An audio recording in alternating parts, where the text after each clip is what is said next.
televidentes, Hablamos Derecho, el programa de la Universidad San Gregorio de Portoviejo y de su carrera de Derecho.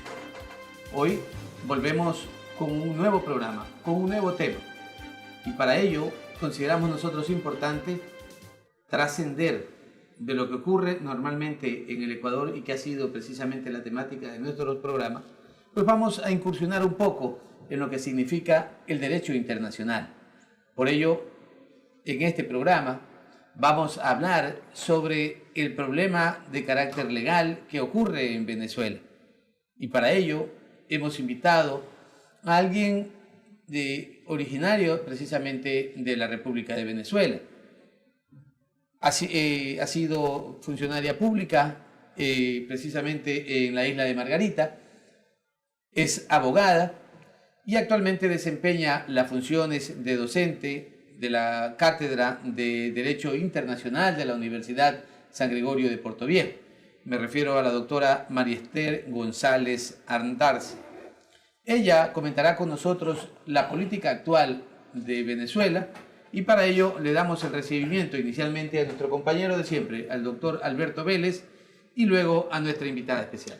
Qué placer, estimados televidentes. Si hay un país con el que nos une una historia común, un antecedente común, este es Venezuela. Precisamente de este país hermano vamos a hablar el día de hoy, las difíciles condiciones en las que se encuentra y cómo lo hacemos en este programa de la Universidad con Corazón, la Universidad San Gregorio de Portoviejo, pues siempre por el andamiaje del derecho. Estamos con una mujer bella e inteligente que conoce la problemática de primera mano. Ella es venezolana, la doctora María Esther González Andarcia, con quien va a ser un gusto compartir este programa. Gracias, Alberto. Bienvenida, doctora María Esther González. Muchas gracias a los dos doctores por la invitación y gracias por tocar el tema de Venezuela, que bueno, yo como venezolana la considero muy importante y para ustedes también es importante saber los temas que están en boga a nivel internacional. Bien, muchísimas gracias por esta predisposición de participar en este programa. Y es que los ecuatorianos nos preguntamos, precisamente luego de estas elecciones que se hicieron en Venezuela y que hace pocos días demostró que precisamente el aparente oficialismo que estaría derrotado ganó la mayor cantidad de gobernaciones abrumadoramente, y que daría lugar a pensar que precisamente la oposición que tiene el gobierno de Maduro no es realmente minoritario como aparentemente hace conocer la prensa internacional. Por ello es que con argumentos absolutamente claros, precisos, usted como venezolana, usted como docente y obviamente con una absoluta transparencia y sobre todo rectitud, puesto que ese es el papel formador que tiene el docente, nos cuente la realidad de ese Venezuela que posiblemente, como no vivimos, ni conocemos, ni lo visitamos, puede ser distinto al que los medios de comunicación nos transmiten. Qué mejor que usted nos diga esa Venezuela prechavista, esa Venezuela de Chávez y esa Venezuela de Maduro. Esa transición de esa tranquilidad y paz ahora a un estado del no derecho, a un estado de conflictos sociales. ¿Cuál es su imagen de joven y hoy ya una mujer madura completamente en toda esta transición? Bueno, mi imagen de joven en Venezuela era una imagen de felicidad. En Venezuela, cuando ganó el presidente Hugo Rafael Chávez Frías, tenía 14 años. Estaba en tercer año de secundaria. Y veía cómo mi familia, mis padres y bueno, gran parte de Venezuela estaba preocupada porque ganó una persona que había dado un golpe de Estado anteriormente y le tenían mucho temor a las decisiones que iba a tomar como militar. En ese momento que ganó Hugo Rafael, Venezuela estaba pasando por un momento de crisis y creo que eso hizo que tratara la población de cambiar la línea política. Su predecesor fue el presidente Rafael Caldera. Él fue quien le otorgó el indulto presidencial a Hugo Rafael y ese indulto le permitió ser candidato a la presidencia y ganarlas. Yo creo que, estoy segura, que fue la única presidencia que ganó Chávez. De manera legítima. De manera legítima, sí. Es decir, sin que haya ningún tipo de cuestionamiento a los procesos electorales que se hayan dado Chávez y finalmente en esta etapa que le corresponde a Maduro. Exacto. Pero ese primer mandato, que tal vez ya con una edad suya colegiala de 14 años en adelante, pues, y fomentada o precisamente con muchos ingredientes que su propio entorno familiar le pudo haber señalado. ¿Usted recuerda entonces un país absolutamente democrático, respetuoso del derecho? Sí. ¿O un país que ya desde el inicio, en la época del mandato de Hugo Rafael Chávez Frías, dio lugar a que precisamente pueda, diríamos, aventurarse a decir, va a ser un estado realmente de convulsión? Claro, en ese momento había seguridad jurídica, las instituciones todas se respetaban, no necesitabas o no tenías que ser parte de un partido como ahorita tienen que ser todos las personas que son funcionarios públicos, no tenías que hacerlo, simplemente como acá funciona actualmente. Llevabas tu currículum, pasabas por un concurso y ganabas el concurso. Ahora no, ahora tienes que ser, juro, parte del Partido Socialista Único de Venezuela para tener un cargo político y tienes que ser el ser partidario de ellos no te da garantías. Tienes además de eso que ser amigo de ellos. Para tener eso. Tienes que gozar de la confianza al margen de los méritos. Sí. Si no tienen confianza en ti, mal podrían designarte, aunque tengas los méritos suficientes, para estar en un cargo público. Claro, exactamente. Y antes no, antes la seguridad jurídica era importantísima. Venezuela en ese momento tenía, antes de Hugo Chávez, tenía índices muy altos de producción de cacao, café, maíz, sorgo, avena, trigo. Y la producción era avasallante, sí. Más que extractivista, con el tema del petróleo también tenía Sí, tenía mucho petróleo. Hay personas que dicen que en Venezuela abres la llave del tubo y sale petróleo. Pero realmente había producción y de eso se trata. Hacer un país es necesario. Había un instituto que es el IBIC, el Instituto de Investigación Científica de Venezuela. Y allí hacían la materia prima para luego producir, incluso para estudio de semillas, y ya no se hace. Ya el IBIC prácticamente está cerrado por la falta de productos, por la carencia de... María Esther, si tú me permites, en algún momento Venezuela era un destino para los migrantes ecuatorianos. Claro. Fue otrora lo que ahora representa ir a Estados Unidos o a España posiblemente. Y allá encontraron nuestros compatriotas un destino apto para trabajar fortuna y de hecho la hicieron. Venezuela, allende su capacidad productora de petróleo, que es importantísima, se dice que es el principal productor de petróleo del mundo en cuanto a volúmenes. Y pues muy bien traída la analogía, es que es común al venezolano escucharle decir que de los grifos comunes de las casas puede extraerse petróleo. ¿Qué pasó? ¿Qué llevó a esta caotización de Venezuela? Una Venezuela que en el momento actual la gente tiene que llevar carretillas de dinero, que solamente eso tiene parangón después de la Primera Guerra Mundial con el Tratado de Versalles en la Alemania, precisamente posguerra, y que no se ha visto en otro país de Latinoamérica en esos niveles, en esos ámbitos. ¿Qué ocurrió? ¿Cómo de la noche a la mañana este país próspero, este país productivo, este país que lo tenía todo, este país al que migrábamos, de repente ha sido devastado por el mal manejo político? La ignorancia y la corrupción son, yo creo que los principales fundamentos de eso. La corrupción se ha notado, y no es mentira, como lo venía diciendo el rector, ya a nivel internacional se nota toda la corrupción que hay en Venezuela y no tengo que explicarla. Pero esa corrupción hace también que las personas que estén en los cargos más importantes, en los cargos públicos más importantes, sean ignorantes, tengan conocimientos empíricos de las cosas. Y eso evita que surja un país, que se produzca. Para digamos el caso de tomar una política económica, debes conocer, debes graduarte, debes tener posgrados, debes tener doctorados en economía. Nuestro presidente actual, o el presidente actual de Venezuela, no tiene un título ni siquiera universitario. Y era chofer de buses. Sí. Y lo dejó Chávez como el mayor de los reyes, cede su trono. Así dejó Chávez a Maduro en ese gobierno. Y Chávez le dijo a todo su pueblo, a todo el pueblo que le apoyaba, que votara por él, porque él iba a salvar a Venezuela. Endosó un poco su popularidad. Sí. Pero por otro lado, estimada María Esther, en Venezuela tuvieron que transformarse las leyes. Este es un programa del ámbito jurídico. ¿Cómo se migra desde un país que respetaba la economía social de mercado, que respetaba la libre empresa, que la impulsaba?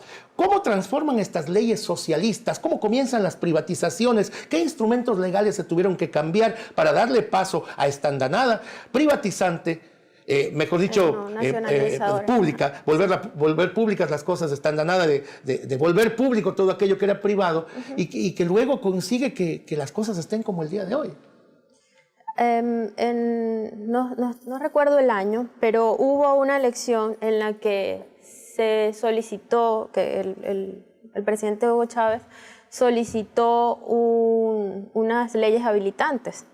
Para estatizar. Sí, hubo se le concedió a través del Congreso la facultad para que él pueda tener la delegación de la Asamblea o del Congreso para hacer leyes. Sí. Es decir, él tuvo el poder, la facultad mismo de hacer la ley y luego aplicarla. Sí, fueron 26 leyes habilitantes en las que se coartó libertad de expresión, producción, el Estado podía verificar las empresas que le convenían para el mejor uso de lo que tenía esa empresa y tener ese dominio para hacer evolucionar a Venezuela.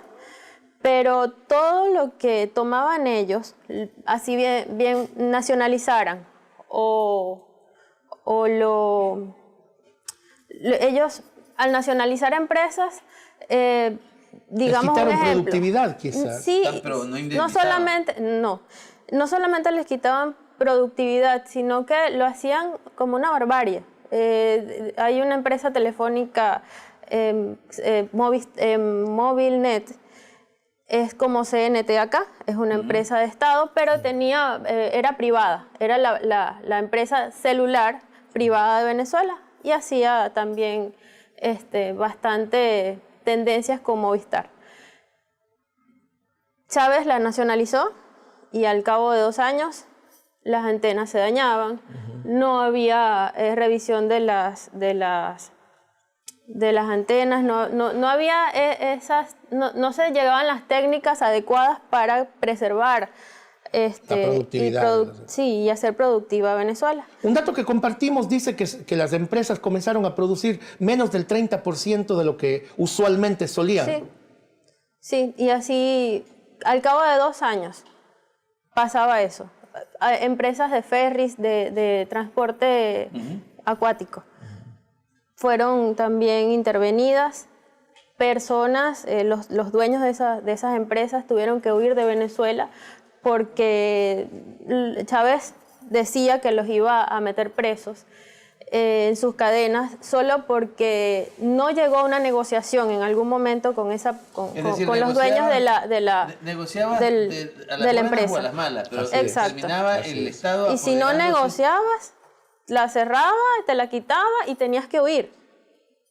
María Esther, para concluir este primer segmento, tomaste la decisión de salir de Venezuela. Tus razones, brevemente, para saberlas. ¿Por qué? Porque abandonaste una Venezuela que, pues, como bien decía precisamente Alberto en su introducción en este programa, decía, era un país de ambiciones y los ecuatorianos migraron hacia Venezuela por mucho tiempo. Claro. Porque era fuente de trabajo, fuente de riqueza. Ahora, a la inversa. Sí. ¿Cuáles fueron esas razones? Por la presión, primero la presión de mis padres de ver cómo se iba destruyendo un país y ellos sabían que Venezuela, me imagino que lo fueron viendo con más razonamiento lógico que yo, veían cómo Venezuela se iba destruyendo. También porque en Venezuela, así como está ahorita, yo salí hace 2 años, y la escasez era inminente. Yo tenía que tener un amigo para que me consiguiera azúcar, otro amigo para que me consiguiera papel sanitario, otros para que me consiguieran carne. Es decir, los productos más indispensables de la cesta básica lo tenía que los podía comprar solo porque un amigo me los revendía. En un supermercado se hacían colas infinitas para comprar esos artículos. Y para mí no era un lugar apto para vivir porque no podía, yo como internacionalista, no podía ver cómo le alienaban los derechos humanos a toda una población y yo no podía luchar contra eso porque salía a las calles a quemar cauchos o a cerrar calles y los policías y la fuerza pública en general, en lugar de ayudarnos y de ver que el pueblo estaba protestando, decían no, tienen que cerrar, tienen que salirse porque el presidente manda, como si el presidente fuese un rey. El presidente no es un rey, el presidente es el representante de una población. Gracias, María Esther. Bien, nos vamos a unos anuncios institucionales y estaremos en el segundo segmento hablando con nuestra invitada, con la profesora María Esther González, ya un poco sobre la temática del derecho y pues indudablemente con conciencia y con absoluta claridad y conocimiento nos podrá informar sobre el Estado de Derecho o el Estado Social de Derecho o el Estado Constitucionalista de Derecho, de lo que presume el presidente Maduro o de lo que carece realmente el pueblo venezolano. Ya volvemos.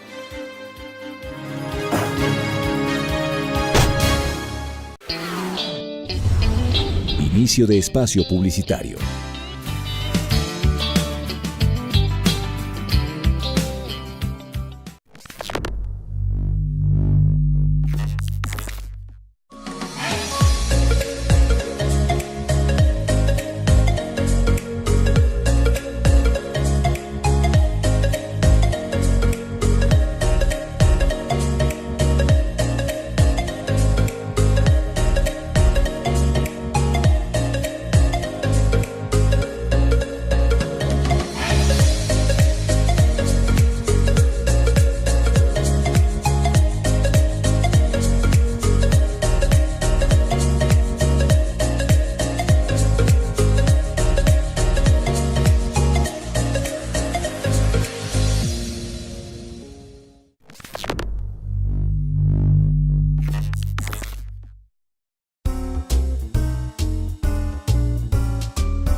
El Departamento de Bienestar Universitario de la Universidad San Gregorio de Puerto Viejo te ofrece los servicios de orientación y acompañamiento, trabajo social, secretaría, servicio médico, odontológico, psicológico y de enfermería. Departamento de Bienestar Universitario, Universidad San Gregorio de Puerto Viejo. Fin de espacio publicitario.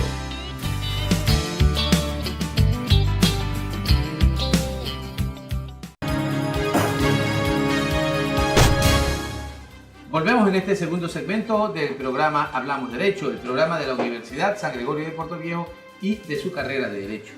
Nuestra invitada, la doctora María Esther González.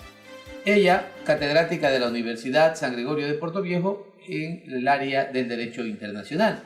Y precisamente con ella estamos tratando la situación jurídica, la situación legal de lo que ocurre en el país hermano como de Venezuela.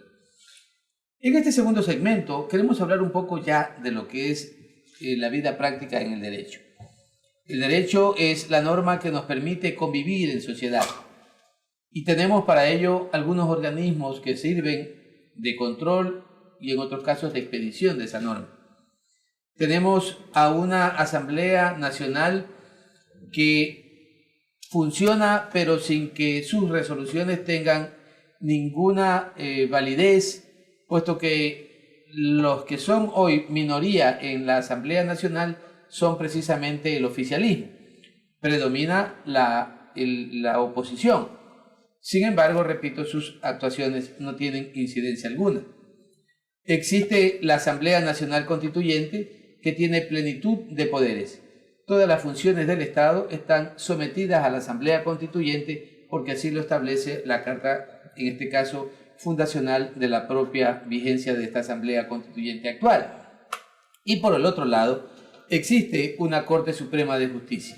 Una Corte Suprema de Justicia cuyos integrantes, por un lado, los que representan al oficialismo están en Venezuela y sus resoluciones se cumplen, mientras que los que fueron designados pues tuvieron que salir del país, los que fueron nominados por la Asamblea Nacional tuvieron que salir del país y hoy en España precisamente cumplen su labor como jueces de esta Corte Suprema de Justicia, pero que en definitiva no es otra cosa más que leyes o resoluciones de carácter moral porque no se pueden cumplir. Dentro de todo ese ambiente, María Esther, ¿cuál es tu lectura como ciudadana venezolana? ¿Hacia dónde realmente debe apuntar el ciudadano común? ¿Qué aspira el ciudadano que tiene un poquito de sentido común y dice, esto no es realmente un Estado constitucional ni un Estado social de derecho? Sí. ¿Cuál es tu lectura, por favor? En Venezuela se están viviendo dos realidades. La realidad chavista y la realidad de la sociedad normal, entre comillas. Mientras la Asamblea Nacional Constituyente está insistente en hacer unas leyes para reprimir a la sociedad, la Asamblea Nacional, que fue electa en el año 2015, en diciembre de 2015, sigue legislando, no importa que no consideren o que no tomen en cuenta sus decisiones, pero sigue legislando. Pero se publican esas decisiones en el registro oficial de la Asamblea, sí. ¿Solo de la Asamblea? Sí, de la Asamblea Nacional. También siguen publicándose en Gaceta, simplemente es que la Asamblea Nacional Constituyente, como es la que ahora está dirigiendo todas las líneas políticas y todas las nuevas leyes que están legislándose, tiene más poder pues, que ellos. Ellos desconocieron a la Asamblea Nacional, pero la Asamblea Nacional sigue como estable allí. Ellos, aunque hayan sido desconocidos, aunque hayan sido hasta devastada como tal, porque le quitaron el espacio, le quitaron su sede, la Asamblea Nacional Constituyente le quitó la sede de la Asamblea Nacional, ellos siguen legislando, siguen haciendo. De hecho, hace un día, creo, tomaron la decisión de llegar a un acuerdo, de seguir teniendo acuerdos con el chavismo en República Dominicana.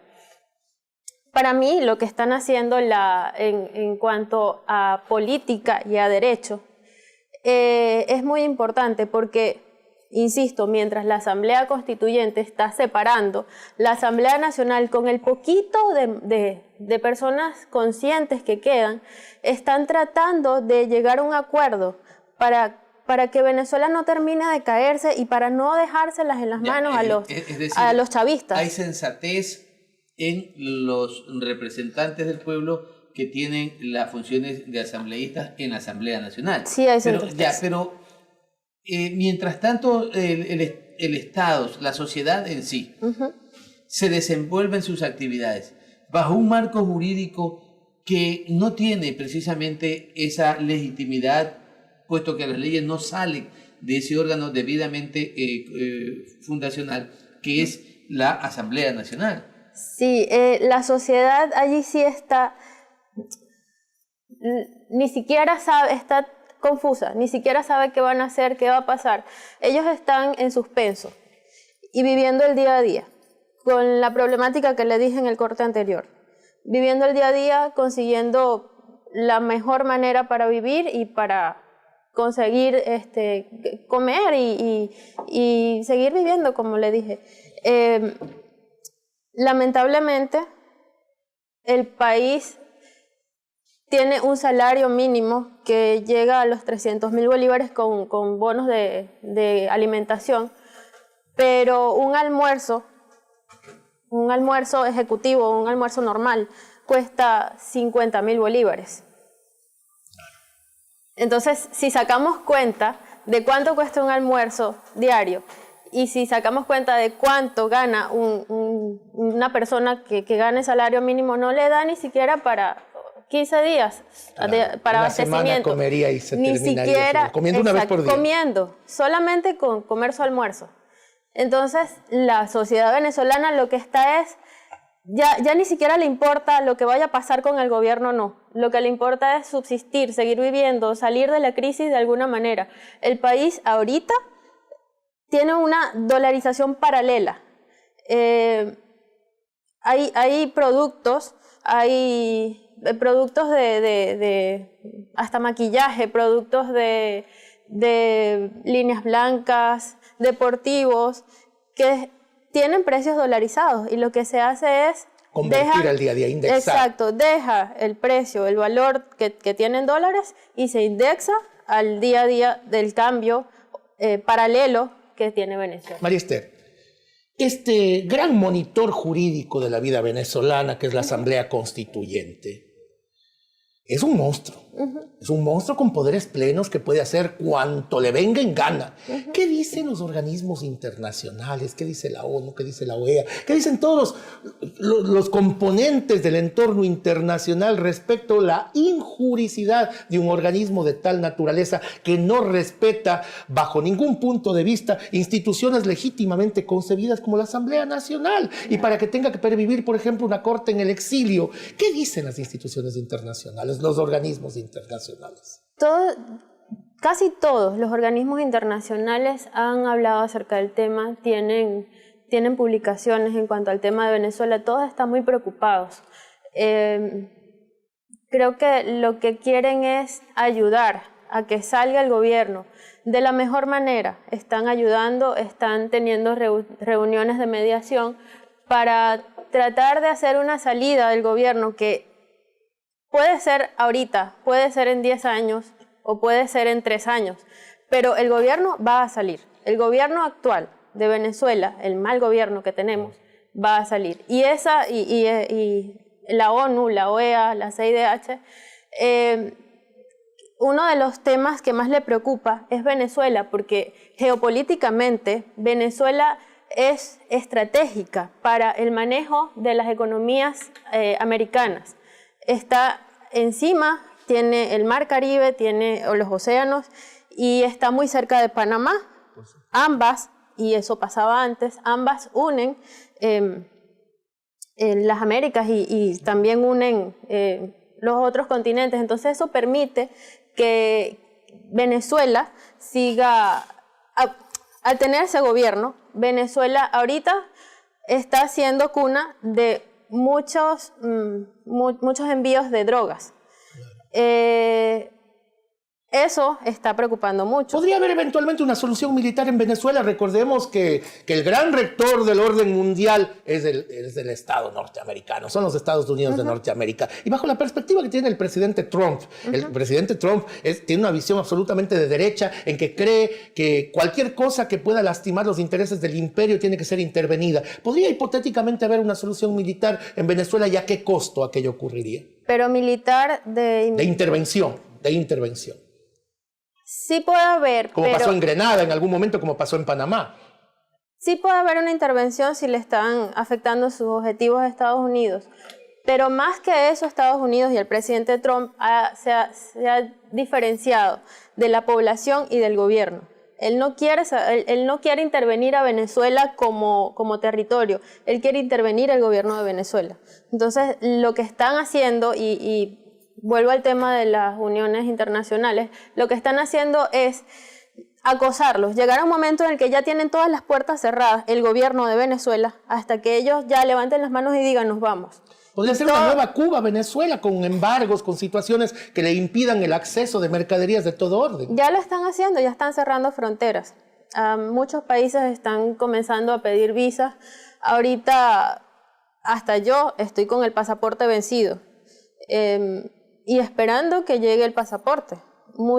En Venezuela desde hace como unos 4 o 5 meses ya no hay más material para pasaportes, está en default Venezuela y ya el mismo gobierno lo declaró y es un default selectivo, entonces Venezuela va a comenzar a pagarle a China porque ya China, que es el mayor ente crediticio de Ecuador, ya le está cobrando, ya le dijo no te doy más crédito hasta que me pagues. Entonces ese default selectivo está haciendo, y ese cierre de fronteras que tiene Estados Unidos con el petróleo, está haciendo que el gobierno levante las manos y entregue.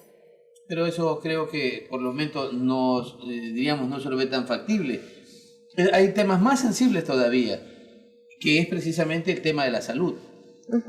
Se está prácticamente cerrando la posibilidad de que Venezuela reciba ayuda humanitaria para el tema de la salud. Sí. Es decir, los fármacos que tienen las grandes transnacionales están cerrando la provisión de estos medicamentos hacia Venezuela. Quien va a recibir todos estos efectos negativos es la sociedad, diríamos, la población. Entonces, frente a ello, creo que hay algunas cadenas que se están formando para tratar de encontrar una ayuda humanitaria que les permita obtener precisamente esta provisión. Sí, y no es ahorita, eso está pasando desde hace mucho tiempo. En Venezuela no hay producción de medicinas, no se están tampoco importando, y la gente se está muriendo por la falta de medicinas. Hace poco supe una noticia de una persona muy cercana que le dio un accidente cerebrovascular y no tenía medicinas en los centros de salud para ayudarles y la señora murió. Entonces, justamente una de las leyes que están promulgando ahorita en la Asamblea Nacional, Nacional Constituyente, uno de los efectos de la ley está penando a los médicos que dejen sin ayuda a personas y los está penando porque como es del odio, entonces dice que por problemas raciales, de índole político, de índole cultural, entonces van a penar a todos los médicos en Venezuela, porque ¿cómo va a atender un médico que ni siquiera algodón, ni siquiera alcohol hay en un hospital? El ciudadano común, y ya vemos desde hace varios años, precisamente con el presidente Hugo Chávez Frías, hizo expropiaciones. Entiendo que estos ciudadanos que salieron huyendo del país hicieron demandas locales a sabiendas de que iban a perder. La Corte Interamericana de Derechos Humanos, a la cual es suscrita Venezuela y aún todavía no sale, a pesar de que ya pidió creo que a finales de este año precisamente tiene ya cumple el año y que automáticamente deja de ser parte de la Corte Interamericana. ¿Han presentado estas demandas al CIDH o tampoco confían? Sí han presentado demandas a la CIDH. Una persona que fue gobernador de Caracas, es abogado, su nombre no lo recuerdo ahorita, él se ha enfocado en eso, en demandar todas las violaciones de derechos humanos del gobierno de Venezuela ante la CIDH. Y en algún momento la justicia va a llegar.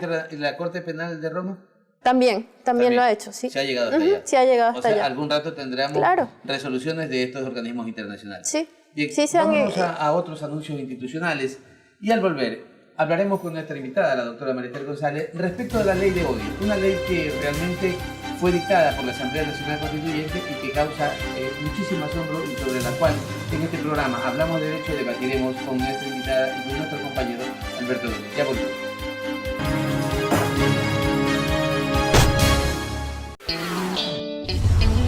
Inicio de espacio publicitario.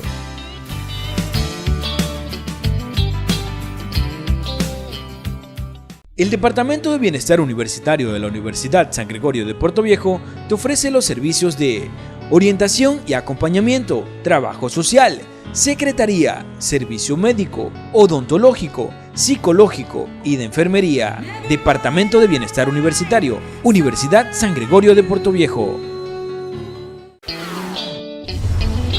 Fin de espacio publicitario.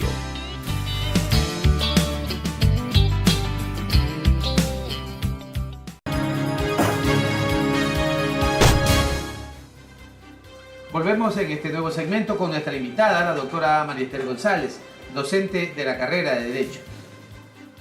María Esther, la ley de odio ha sido expedida por la Asamblea Constituyente o la Asamblea Nacional Constituyente, una constitución de 500 miembros, todos pertenecientes al oficialismo, es decir, al régimen socialista bolivariano del presidente Nicolás Maduro. No hay un solo ciudadano que pertenezca a ninguna otra fracción, puesto que tomaron la decisión de no participar. Eso significa que no hay debate de la ley, eso significa que sola la posición ideológica de este sector que dirige los destinos de la República de Venezuela impone su criterio y su visión, sus políticas públicas y finalmente incluso los sesgos políticos que se hacen en contra de la ciudadanía. ¿Qué significa, a grosso modo, esta ley de odio que expidió la Asamblea Nacional Constituyente? Esta ley contra el odio que se expidió por la Asamblea Constituyente es una ley que está coartando la libertad de expresión en Venezuela. Hace 3 semanas me preguntaban si había libertad de expresión en Venezuela y decía que sí, sin ningún problema, yo lo respondí. Pero esta ley, al leerla, demuestra cómo ya están coartando todos los niveles de... Pero ¿cómo podías responder aquello de que sí existía, si es público y notorio la expropiación de medios de comunicación desde la época de Hugo Chávez Frías? Sí. La censura, la multa, la prohibición de la adquisición de papeles, sí, tanto para medios escritos en este caso, y en los otros en la renovación de la frecuencia dentro del espectro de televisión. Claro, a nivel de medios de comunicación sí había coartación de la libertad, pero yo digo a nivel del ciudadano común. Ah, ya, tú sí, dices sí, yo hablo a nivel de... en la calle... Públicamente. Sí, todo el mundo podía hablar, opinar, gritarse, discutir de temas políticos, hasta insultar a otros por ser parte de un partido político o no, entre sí mismos. Se podrían insultar a una persona que era adepto al PSV, que es el Partido Socialista de Venezuela, y también esa persona del PSV podría insultar al que era de la oposición. Ahorita con esa ley no. Con esa ley está prohibiendo que esos insultos por redes sociales, a las personas que sean los dueños de la red social, dentro de la ley están diciendo que los van a sancionar con multas de 50.000 a 100.000 unidades tributarias. Venezuela tiene una unidad tributaria mensual, anual, que la estiman por el nivel de producción del PIB, del Producto Interno Bruto, y eso cada año, los primeros 3 meses del año, es publicada. La unidad tributaria actual en Venezuela cuesta 300 bolívares. Es decir, que van a multar a una persona, vamos a hablar más preciso, van a multar al dueño de Facebook si no quita el mensaje durante las 6 horas siguientes, con 30 millones de bolívares. María Esther. Entonces sí está coartando ya por un mensaje que ni siquiera dijo él, por un mensaje que emitió un usuario de la red. Sí. Con lo cual, posiblemente al dueño de la red, pensemos en Mark Zuckerberg. Sí. Ya, entonces, lo más conveniente, o diríamos en buen romance, prefiero no tener en este país... Bloquear esas redes en Venezuela, para Venezuela. Claro, bloquear las redes para Venezuela. Y son bien precisos en la ley. Aparte, la ley es una ley especial. Todos entendemos que las leyes especiales definen ciertos temas que también combinen en la ley. La ley nunca define qué es odio, la ley nunca define odio político, no define términos que son muy importantes. Entonces, es ambigua, entonces. Sí, entenderíamos que si el presidente Nicolás Maduro dice que usted me trató mal por ser, digamos en este caso, porque yo sea partidaria del chavismo, usted me está tratando como un delito de odio y puede estar penado, y está penado de entre 10 a 20 años. María Esther, permíteme retomar el tema de las redes sociales. El señor rector tuvo la misma idea que yo y un poquito la pregunta quedó formulada, la que yo iba a hacer, que iba orientada, yendo un poco más allá, a que este interés de bloquear redes sociales, de controlarlas de alguna manera o de sancionar al dueño de Facebook, por ejemplo, a Mark Zuckerberg, lo que busca es que las redes cierren en estos países, porque monitorearlas y controlarlas de motu propio es demasiado costoso y prácticamente imposible en la medida de la capacidad de difusión universal que estas tienen, y eso le costaría a Venezuela, un país que se está desangrando en la pobreza, pues cantidades ingentes. Al bloquear estas redes sociales en determinada instancia, cuando comiencen las multas a implicarse, significa que Venezuela quedaría casi que en el ostracismo, quedaría encerrada en una isla, sin capacidad de expresión, sin capacidad comunicacional, sin capacidad de intercambio. ¿Cómo la población aún no se levanta? ¿Qué pasa con el pueblo venezolano, pueblo libérrimo, el pueblo de Bolívar, un pueblo que con el Consejo de Angostura permitió la libertad en toda Latinoamérica, de esta América unida, al menos en la parte de la que fuimos parte, esta gran Colombia, de la que Venezuela, Colombia y Ecuador fuimos parte? Siempre el ideal libertario venezolano ha sido como un paradigma del comportamiento latinoamericano, tanto así que los ejércitos del sur le entregaron el mando a Bolívar porque consideraban que él era el adalid de la justicia y del pensamiento libre. ¿Qué le pasa a Venezuela que no se levanta? ¿Qué le pasa a esta Venezuela callada? ¿Qué le pasa a esta Venezuela amordazada? ¿Hasta cuándo? Venezuela se cansó, los venezolanos se cansaron. Esto que voy a decir puede ser una denuncia, pero los venezolanos se cansaron de luchar sin obtener resultados, de parte de ninguno de los dos bandos, porque está dividida en dos bandos. Los venezolanos que salían a cerrar calles, que salían a pelear por un voto, la oposición venezolana, que salía a pelear por un voto, a hacer un paro general de todos los estados de Venezuela, luchaban, salían meses. Esta última protesta duró unos 6 meses aproximadamente, y al final de todas las salidas, de todas las muertes infames, de toda la represión que tuvo el pueblo, no hubo una respuesta positiva de las personas representantes de la oposición. Siempre eran, bajen las armas, ya no podemos hacer más nada. Claro, ellos también, bajo la desesperación de no lograr nada y ver que moría cada uno de ellos, o sea, yo los considero como dirigentes, y ver que siguen muriendo y no logran nada, pero también el pueblo se cansó de eso, de salir, de escuchar a un dirigente que hablara y que dijera, y que luego el dirigente que decía, no, ya no luchen más, ya no salgan más, ya estamos mediando, estamos llegando a una conciliación y ya se acabó. Se acabó, los muertos quedan impunes, las calles quedan desoladas, y Venezuela, o el venezolano de a pie, queda triste porque no consigue una salida de ninguna de las dos partes, y se siente más desolado de haber perdido tanto tiempo en lucha. María Esther y señor rector, permítame hacer una pregunta eminentemente política. Nuestros países latinoamericanos han sido históricamente caudillistas. Sí. Recuerde usted a Stroessner, a Somoza, cuántos otros ejemplos.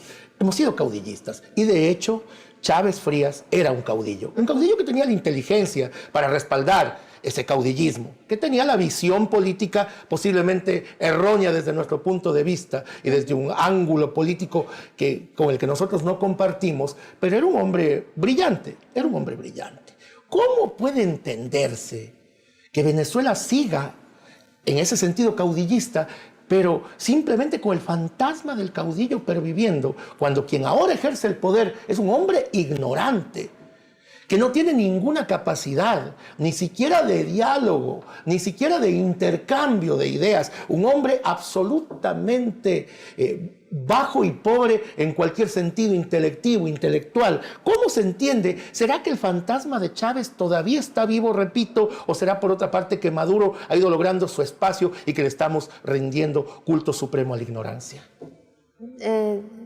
Es así, se está rindiendo culto supremo a la ignorancia. Una de las expresiones del chavismo, desde que Chávez murió, es: Chávez vive, la lucha sigue, venceremos. ¿Qué van a vencer? ¿A quién van a vencer? A ellos mismos tienen que vencerse, porque ya vencieron a toda Venezuela, ya Venezuela está devastada, la dejaron hasta sin recursos naturales, porque hay unas reservas de agua que se secaron porque habían diamantes allá abajo, y ellos decidieron cerrar un poco las represas, buscar los diamantes y después ya abrir de nuevo las represas. Y alegaban que no había agua, que el fenómeno del Niño. No, eso es mentira. Era para enriquecerse más. Solo a los adeptos del gobierno y a los altos funcionarios del gobierno. Porque hay también personas que son parte del gobierno que trabajan, que luchan o que aún creen en el ideal socialista. Pero también ellos tienen que darse cuenta de que ya no funcionó ese ideal socialista, o ese ideal socialista se desvirtuó, porque muchos partidos, en Venezuela todos los partidos son socialistas, los partidos de antes, está el COPEI, que era social cristiano, estaba Acción Democrática, que era socialdemócrata, o sea, todos tienen líneas socialistas, pero el socialismo no debe confundirse con líneas marxistas. Claro. En la otra parte de la pregunta, ¿cuánto pesa el espectro de Chávez? Mucho. Aún hoy día hablan de Chávez y al que lo sigue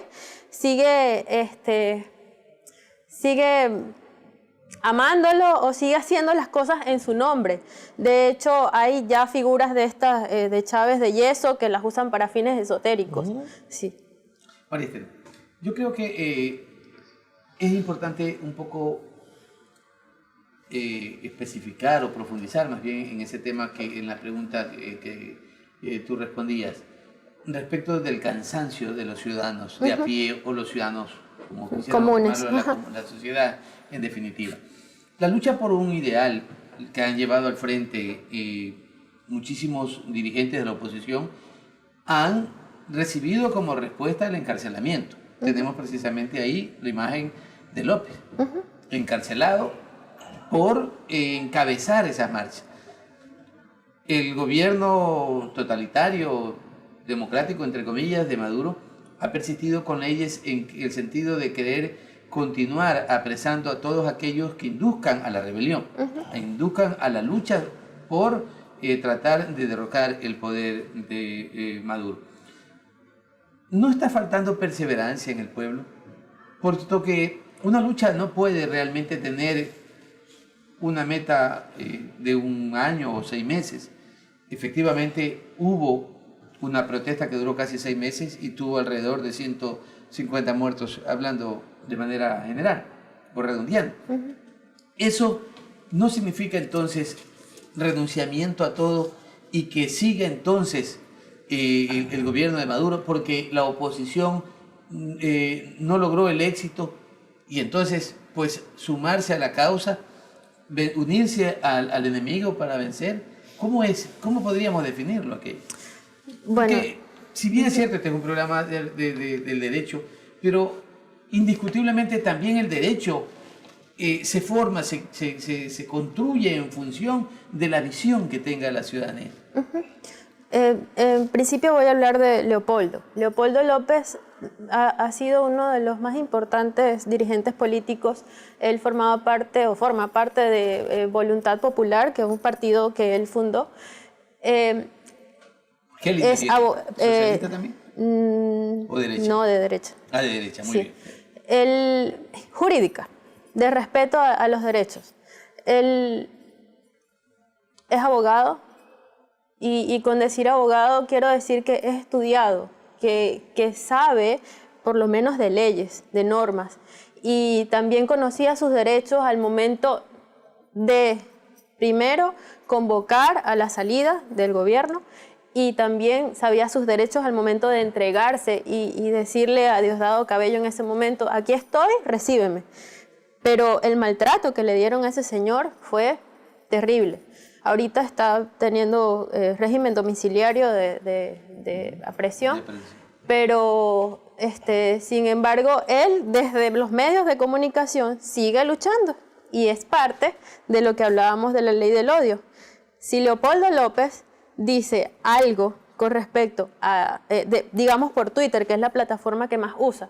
Si Leopoldo López usa el Twitter para decir algo, ¿qué pasa? Perderá el derecho a ese arresto domiciliario. Sí. Y seguramente podría hacerlo. Volverá otra vez a la cárcel. Sí, porque cualquier cosa. Entonces, no hay quien pueda seguir llevando adelante la oposición. Exacto. Entonces, ahora vamos a hablar vamos a hablar ahora del tema de lo que hablábamos de los venezolanos. Los venezolanos están perdiendo ese ímpetu de lucha porque nos están dando por todos lados. El venezolano que salía, que era el estudiante, ya no tiene dinero ni siquiera para el pasaje. El venezolano que salía quizás con el carro de su mamá y su papá y ya no se lo prestan porque no hay repuestos. El venezolano que salía sabía que podría comer en la casa de algún otro amigo y ahora no porque no hay comida. Y están resguardando la poquita comida para los de la familia. Ya no se brinda como pasa aquí en Manaví, que cualquier persona te brinda. Siempre la mesa servida. Ya no pasa, porque están cortando todas las situaciones en las que pueda haber algo que permita que las personas reaccionen y están cada vez más quitándonos la dignidad a todos los venezolanos, porque cuando no tienes un carro y está todo feo, porque no hay cauchos, porque los cauchos que se consiguen están demasiado caros y ni ahorrando 10 años con salario mínimo puedes conseguir comprar un caucho, una llanta. Así va pasando en todas las esferas y topo esto como para muestra, pero así pasa entonces en cuanto a la comida, en cuanto a la calle, en cuanto a que mi mamá, yo siendo una estudiante, que son los que más luchan, en cuanto a que mi mamá no quiera que salga porque me pueden matar y es normal, no quieren que salga porque me pueden matar y al final no tenemos defensa, no tenemos quien luche por nosotros a nivel político. Muy bien, gracias Marister. Nos vamos a unos últimos anuncios institucionales y regresaremos para concluir precisamente sobre el Estado social, constitucional, de derecho que tiene la República Hermana de Venezuela. Ya volvemos.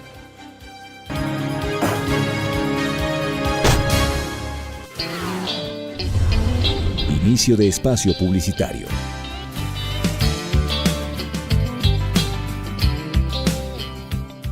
El Departamento de Bienestar Universitario de la Universidad San Gregorio de Puerto Viejo te ofrece los servicios de orientación y acompañamiento, trabajo social, secretaría, servicio médico, odontológico, psicológico y de enfermería. Departamento de Bienestar Universitario, Universidad San Gregorio de Puerto Viejo. Hola amigos, soy Ana Cristina García, estudiante de Arquitectura de la Universidad San Gregorio, y hoy quiero contarles algo que quizás ustedes no conozcan. ¿Sabían ustedes que la universidad tiene como objetivo contribuir al desarrollo de la sociedad a través de la generación de conocimientos y la formación de profesionales competentes, con el fin de lograr la excelencia académica? Ser líderes en investigación e innovación, ser promotora del desarrollo, la cultura, la identidad y el pensamiento, sustentada en el humanismo, los valores y la vinculación con la sociedad.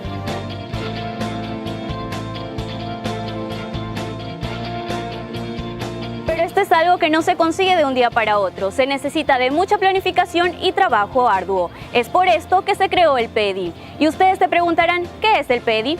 PEDI significa Plan Estratégico de Desarrollo Institucional y no es nada más ni nada menos que el plan que reúne todas las metas y estrategias planificadas por 5 años. Este contempla 5 objetivos que son el académico, el investigativo, el de vinculación con la sociedad y cultura, el de bienestar universitario y el de gestión institucional. ¿Qué se quiere lograr con ellos? Es simple, tener una gestión de calidad. Y debemos recordar que todos somos parte de la planificación institucional.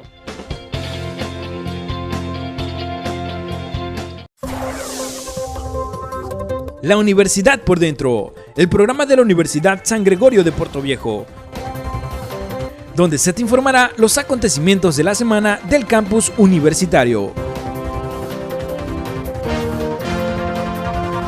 La Universidad por Dentro. Fin de espacio publicitario.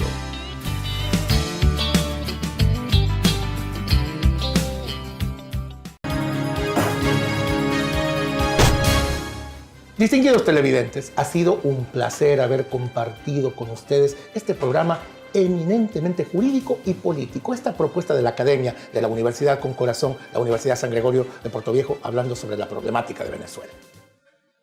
Muchas gracias a ustedes por la oportunidad de darme este espacio y para hablar de mi país. Estoy agradecida con el rector y con el profesor Alberto Vélez por tan bonita entrevista. Muchas gracias a ustedes que me están escuchando y también muchísimas gracias por acogerme a este pueblo y por abrirme las manos sin ninguna queja de la inmigración venezolana. Gracias. Bien, gracias también a usted, María Esther González, por compartir con nosotros en este programa. Este es un programa de la carrera de Derecho.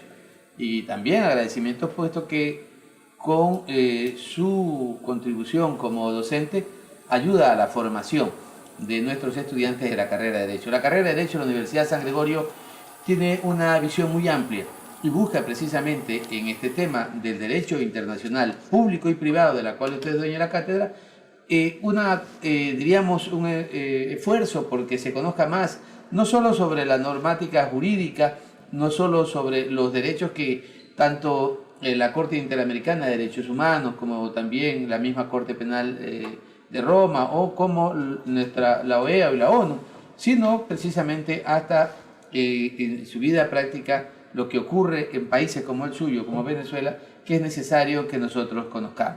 ¿Por qué? Porque no queremos que en el Ecuador ocurra lo mismo.